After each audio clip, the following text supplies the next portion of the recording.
So what do we have here, Megan? So this is our education and use scrapbook about the construction of the Gavins Point Dam, which began in 1952. So here really is just, as you can see, they're just doing some groundbreaking here in this photograph.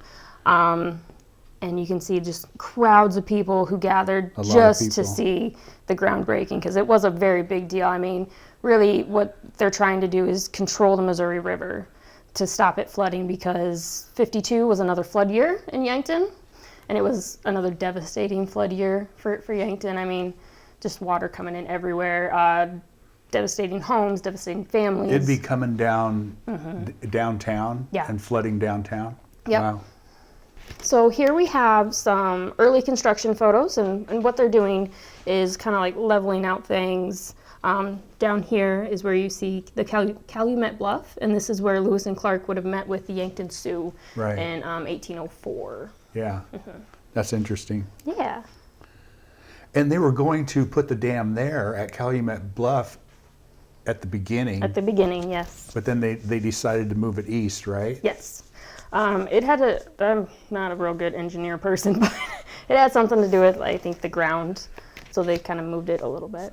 Okay. So really what you see here, so this is taken in 1953, and they've got their forms starting to go in, and they're figuring out the shape that it's going to take and how large it's going to be, really. So they start putting in all their forms. They're going to start pouring concrete soon. And it was, how many does it say down there? 64,000 pounds of concrete per trip. And all of that concrete came across the Meridian Bridge on the bottom, right? Yes. And that's why it's so interesting that the Meridian Bridge had to be there first before they could do the dam. That's correct. Because they had to get to the Nebraska side. Yes. So just, more forms going up. And then here you can see how their turbines are going to kind of go in here. This is kind of how the spillway does look. Yeah. So this is before any water would be introduced to the spillway. And you got your bridge going along the top here, which we drive along now. This is Crestview Road. So you can kind of see some of the water in the background here.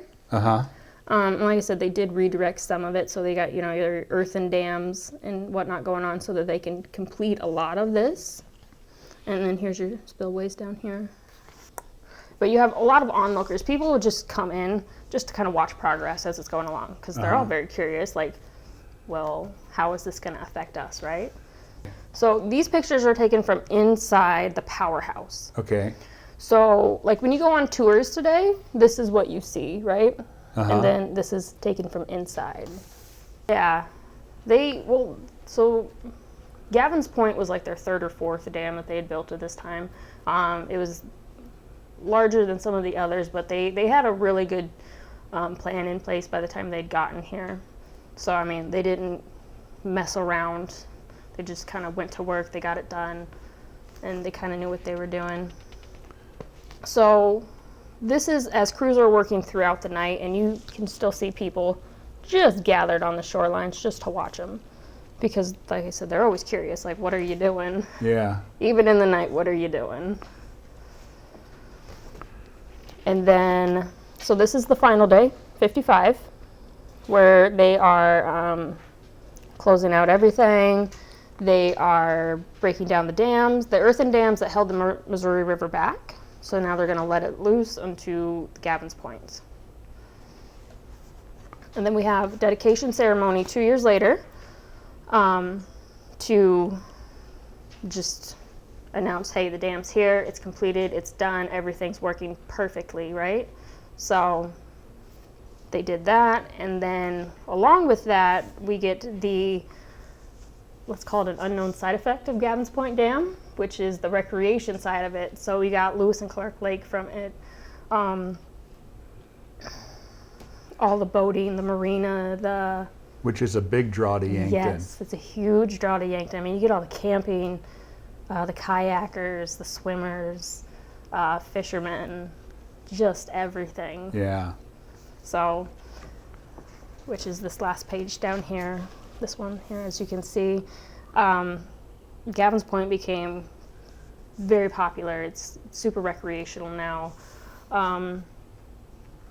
And like I said, I don't think they quite expected that to take off like it did. I mean, they have a museum you can tour. They have the fish hatchery, the aquarium even. Yeah. So it's definitely more catered towards visitors, more people, more tourism. And a lot more places to camp. And, Yes. And all that. Yeah, so I mean, you can bring your RV down if you're got it scheduled a year in advance. Yeah. You know, it's great, especially everything is done for Yankton, and it's definitely helped with flooding control.